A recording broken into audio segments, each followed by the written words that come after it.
Superfast 100 का नमस्कार, मैं हूं तान्या खन्ना। नमस्कार, मैं हूं राशिद। करेंगे बड़ी खबर से शुरुआत। महाराष्ट्र में पहली बार बीजेपी की सरकार में डिप्टी सीएम का पद नहीं होगा। सूत्रों से यह जानकारी मिल रही है कि डिप्टी सीएम का पद बीजेपी सरकार में नहीं होगा।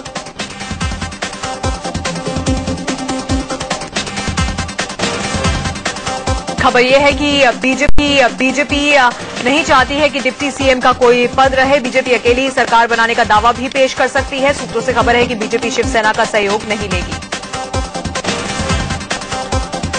महाराष्ट्र के पर्यवेक्षक बनाए गए केंद्रीय मंत्री राजनाथ सिंह और महासचिव जेपी नड्डा का मुंबई दौरा रद्द हो गया है। राजनाथ अब दिवाली के बाद महाराष्ट्र जाएंगे। दोनों को शिवसेना से समर्थन लेने को लेकर चर्चा करने जाना था।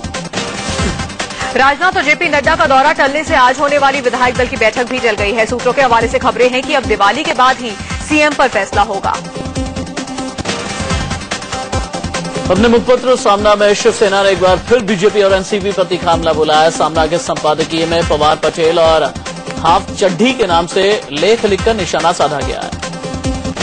शिवसेना ने निशाना साधते हुए कहा कि राज्य में किसी भी दल को स्पष्ट बहुमत न मिलने का लाभ कोई मौका परस्त लोग ले रहे हैं। वैसे भी आजकल की राजनीति साधु संतों के लिए नहीं बची है।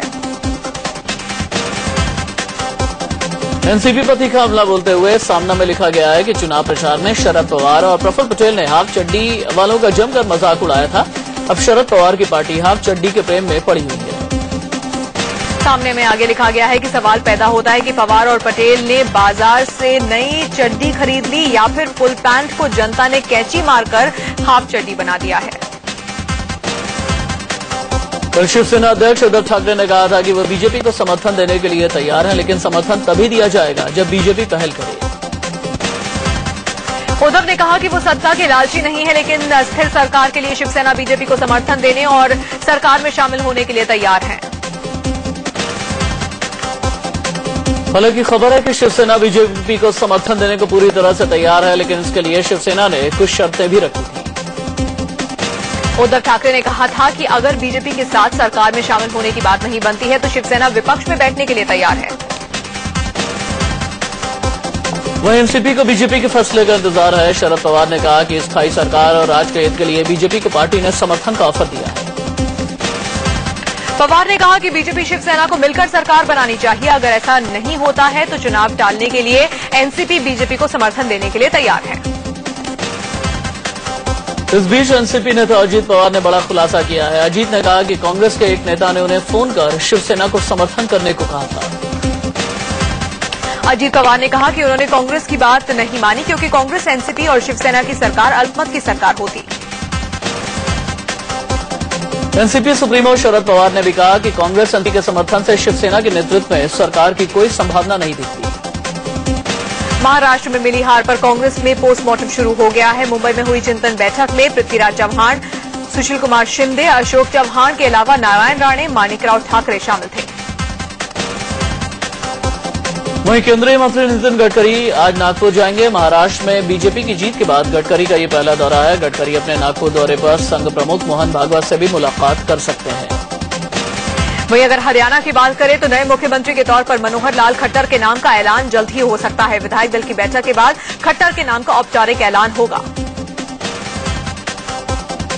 हरियाणा का अगला सीएम कौन होगा, इस पर आज फैसला होना है। आज हरियाणा बीजेपी के विधायक दल की बैठक में नेता का चुनाव होगा। केंद्रीय पर्यवेक्षक वेंकैया नायडू और दिनेश शर्मा विधायकों से मिलेंगे।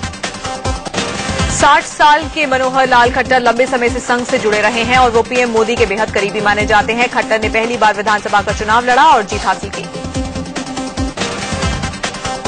इमरजेंसी के दौरान खट्टर आरएसएस से जुड़े और 3 साल बाद ही उन्हें प्रचारक बना दिया गया। 1991 में बीजेपी से जुड़े और 1994 में हरियाणा के संगठन महामंत्री बन गए। खट्टर का जन्म 5 मई 1954 को रोहतक के नीमदाना में हुआ। 5 भाइयों और 2 बहनों में सबसे बड़े खट्टर अविवाहित हैं। उन्होंने दिल्ली से ग्रेजुएशन और पोस्ट ग्रेजुएशन किया है। हरियाणा में सीएम की रेस में बीजेपी के राष्ट्रीय प्रवक्ता कैप्टन अभिमन्यु, अनिल विज, प्रदेश अध्यक्ष रामविलास शर्मा और केंद्रीय मंत्री कृष्णपाल गुर्जर भी शामिल हैं। वहीं हरियाणा के बीजेपी नेता चौधरी बीरेंद्र सिंह ने भी बीजेपी अध्यक्ष अमित शाह से मिलकर सीएम पद की दावेदारी पेश की। उन्होंने बतौर सीएम खुद को सबसे सक्षम बताया। महाराष्ट्र और हरियाणा में मिली कामयाबी से पीएम गदगद हैं। प्रधानमंत्री ने अपने सभी मंत्रियों को सरकारी आवास 7 RCR पर डिनर दिया। डिनर का ये कार्यक्रम तकरीबन 2 घंटे तक चला। सूत्रों से खबरें हैं कि इस दौरान मोदी ने अपने मंत्रियों को जीत की बधाई दी और साथ ही आने वाली चुनौतियों के विषय में भी उनसे चर्चा की। आज धनतेरस है, जिसे लेकर बाजारों में रौनक बढ़ गई है। बर्तन, कपड़े और इलेक्ट्रॉनिक्स की दुकानें सज गई हैं, जिन्हें खरीदने के लिए ग्राहकों की भीड़ भी उमड़ने लगी है। प्रधानमंत्री नरेंद्र मोदी ने धनतेरस पर ट्वीट करके देशवासियों को बधाई दी। मोदी ने लिखा कि भगवान धनवंतरी सभी को सुख, समृद्धि और स्वास्थ्य दे।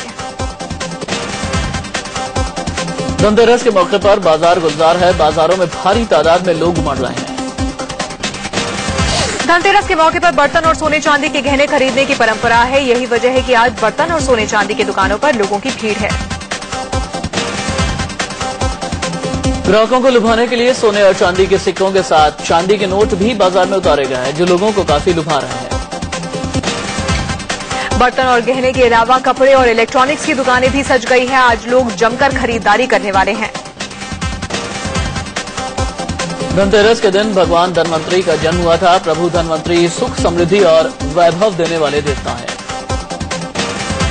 आज भगवान धनवंतरी की पूजा करके लंबी और स्वस्थ जिंदगी की कामना की जाती है।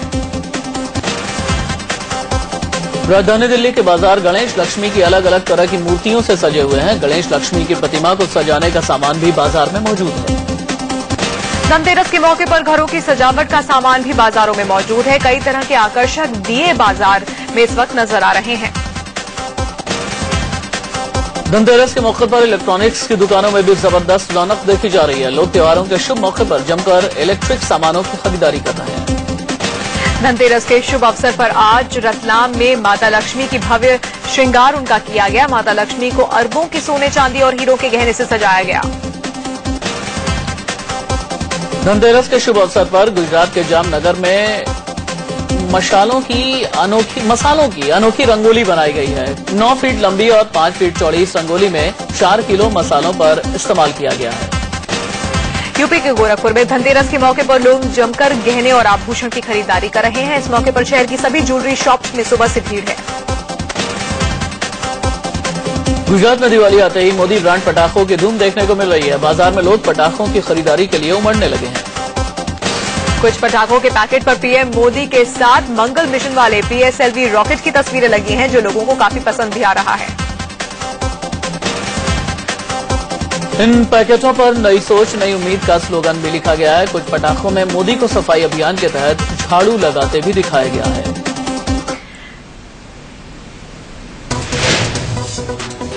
पटाखों के पैकेट में मोदी के हाई स्पीड ट्रेन प्लान को भी दिखाया गया है।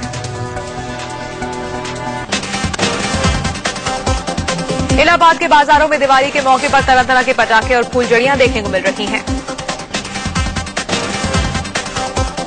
बाजारों में सजी दुकानों में मोदी बम और प्रियंका फुलझड़ी लोगों को खासा लुभा रहे हैं। मैरी कॉम अनार भी देखने को मिल रहा है। मंगलयान की तस्वीरें भी कुछ पटाखों के पैकेट्स पर हैं। दिवाली के मौके पर आतंकी दिल्ली, मुंबई, कोलकाता, लखनऊ, बेंगलुरु और गोवा जैसे शहरों को निशाना बना सकते हैं। आईबी ने आतंकी हमलों को लेकर अलर्ट जारी किया है। आईबी के इस अलर्ट के बाद गृह मंत्रालय ने देश के सभी शहरों में चौकसी बढ़ाने के निर्देश जारी कर दिए हैं। दिल्ली में पैरामिलिट्री फोर्स तैनात कर दी गई है। दिल्ली के उपराज्यपाल नजीब जंग ने पुलिस कमिश्नर BS बस्सी के साथ बैठक की। इस बैठक में दिल्ली की कानून व्यवस्था को लेकर चर्चा हुई। दिवाली के मौके पर भारी मात्रा में दिल्ली भेजे जा रहे मिलावटी मेवा को जब्त किया गया है। खाद्य विभाग ने एक ट्रक से लाखों रुपए का मावा जब्त किया है। पुलिस ने 12 लोगों को हिरासत में लिया है। जांच के लिए सैंपल्स भेज दिए गए हैं। दिल्ली के पास नोएडा से भी मिलावटी पनीर और मावा जब्त किए गए हैं। नोएडा एक्सप्रेस वे पर एक ट्रक में 200 किलो पनीर और 400 किलो मिलावटी मावा बरामद हुआ। पुलिस ने 6 लोगों को हिरासत में ले लिया। दिवाली के मौके पर इस बार गुजरात में मोदी ब्रांड पटाखों की धूम है। पटाखों पर मोदी की अलग अलग तरह की तस्वीरें और स्लोगन्स लिखे हुए हैं।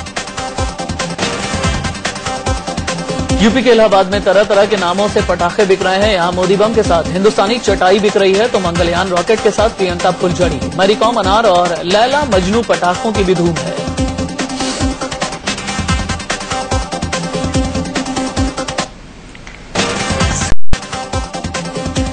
दिल्ली के भजनपुरा चौक पर देर शाम एक चलती कार में आग लग गई। इससे पहले कि कार में सवार लोग कुछ समझ पाते, देखते ही देखते आग ने विकराल रूप ले लिया।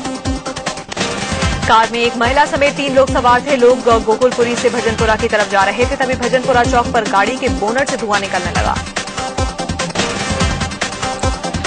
धुएं ने देखते ही देखते विकराल रूप धारण कर लिया और कार आग की लपटों से घिर गई। गनीमत रही कि कार में सवार लोग समय रहते बाहर निकल गए। दमकल विभाग को आग की सूचना दी गई और वो आग बुझाने के लिए पहुंचे, लेकिन कुछ देरी हुई। इसकी वजह से कार पूरी तरह से खाक हो चुकी थी।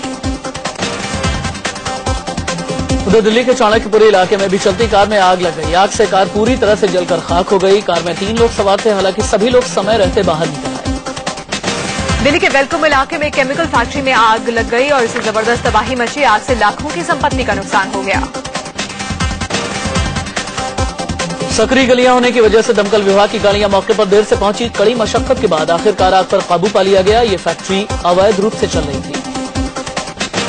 यूपी के सहारनपुर में बीती रात एक कपड़े की दुकान में भीषण आग लग गई। दिवाली की वजह से दुकान में कपड़ों का काफी स्टॉक रखा हुआ था। देखते देखते आग तेजी से फैल गई। हादसे की जानकारी दमकल विभाग को दी गई। इस दौरान लोगों ने खुद से आग पर काबू पाने की कोशिश की, हालांकि उनकी यह कोशिश नाकाफी रही। मौके पर दमकल विभाग की कई गाड़ियां पहुंची। घंटों की मशक्कत के बाद आग पर काबू पाया जा सका। हालांकि इस दौरान दुकान के अंदर रखा सारा माल खाक हो चुका था। आग की वजह से लाखों का नुकसान हुआ है। गनीमत ये रही कि हादसे में कोई हताहत नहीं हुआ। शॉर्ट सर्किट को आग लगने की वजह माना जा रहा है। दिल्ली में एक महिला का शव 2 घंटे तक सड़क पर रखा रहा और 2 थानों की पुलिस सीमा विवाद में उलझी रही। महिला का जहां से शव मिला वहां से स्वास्थ्य मंत्री डॉक्टर हर्षवर्धन का घर चंद कदमों की दूरी पर है। अंत में कृष्णानगर पुलिस ने महिला के शव को वहां से हटाया। महिला की पहचान नहीं हो पाई है। महिला की मौत कैसे हुई, इस बात का पता लगाने के लिए पुलिस पोस्टमार्टम रिपोर्ट का इंतजार कर रही है। यूपी के एटा में ज्वेलरी शॉप चलाने वाले 2 सगे भाइयों को बाइक सवार बदमाशों ने गोली मार दी। एक भाई की मौके पर मौत हो गई, जबकि दूसरे की हालत गंभीर है। हमले के पीछे लूट की आशंका जाहिर की जा रही है। इटावा से कानपुर के बीच देर रात अवध एक्सप्रेस में डकैतों ने लूटपाट की वारदात को अंजाम दिया। चलती ट्रेन में डकैतों ने एक यात्री को गोली मार दी। यात्रियों के मुताबिक करीब 8 की संख्या में बदमाशों ने अचानक ट्रेन पर धावा बोल दिया और लूटपाट की घटना को अंजाम देने लगे। इस घटना में कुल 4 लोग घायल हैं। चलती ट्रेन में करीब लाखों रुपए की लूटपाट करने के बाद बदमाश आसानी से भागने में कामयाब रहे। रेलवे पुलिस घटना की जांच कर रही है। कानपुर के ज्योति मर्डर केस में पुलिस ने सभी आरोपियों के खिलाफ चार्जशीट दाखिल कर दी है। 1500 पेज की इस चार्जशीट में पीयूष के माता पिता और उनके 2 भाइयों के नाम हैं। यूपी के रायबरेली में एक युवक की गला रेत कर हत्या कर दी गई। वारदात गोरा बाजार के ITI कॉलेज की है। युवक यहां कॉन्ट्रैक्ट पर नौकरी करता था। झारखंड के खूंटी में पुलिस और CRPF की टीम ने 4 नक्सलियों को गिरफ्तार किया है। पुलिस ने इनके पास से भारी मात्रा में हथियार और नक्सली साहित्य बरामद किया है। झारखंड के रामगढ़ में नक्सलियों की बड़ी साजिश नाकाम हो गई। पुलिस ने रेलवे ओवरब्रिज के ऊपर से एक शक्तिशाली केन बम बरामद किया है। माओवादियों ने यह बम NH-23 के ऊपर से गुजरने वाली रेलवे ओवरब्रिज के ऊपर रखा था। महाराष्ट्र और हरियाणा में जीत से उत्साहित बीजेपी अब दिल्ली में भी चुनाव की तैयारी में जुट गई है। बीजेपी प्रदेश अध्यक्ष सतीश उपाध्याय ने इस बात के संकेत दिए। सतीश उपाध्याय ने कहा कि दिल्ली में चुनी हुई सरकार होनी ही चाहिए। चूंकि महाराष्ट्र हरियाणा के नतीजों से कार्यकर्ताओं का उत्साह बढ़ा है, इसलिए बीजेपी चुनाव के लिए तैयार है। आम आदमी पार्टी ने सतीश उपाध्याय के बयान पर पलटवार किया। मनीष सिसोदिया ने कहा कि अगर बीजेपी को लगता है कि मोदी की लहर है तो दिल्ली में चुनाव करा लें। चुनाव आयोग जम्मू कश्मीर में इसी हफ्ते चुनाव की घोषणा कर सकता है। माना जा रहा है कि 4 से 5 चरणों में चुनाव हो सकते हैं। सीएम उमर अब्दुल्ला ने बाढ़ से बेहाल सूबे में फिलहाल चुनाव न करने की गुजारिश की थी।